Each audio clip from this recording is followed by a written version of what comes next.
North Carolina, Cumberland County in central North Carolina, Lee County in central North Carolina, Hope County in central North Carolina, until 6:45 a.m. Eastern Standard Time.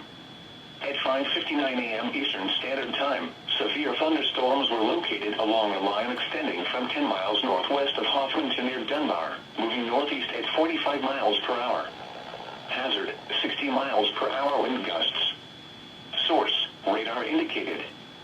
Impact, expects damage to roofs, siding, and trees. Locations impacted include Fayetteville, Sanford, Laurinburg, Southern Pines, Rayford, Lillington, Carthage, Fort Bragg, Pinehurst, and Dunn.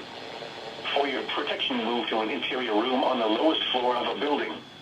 Repeating, a severe thunderstorm warning has been issued until 6:45 a.m. Eastern Standard Time for the following county.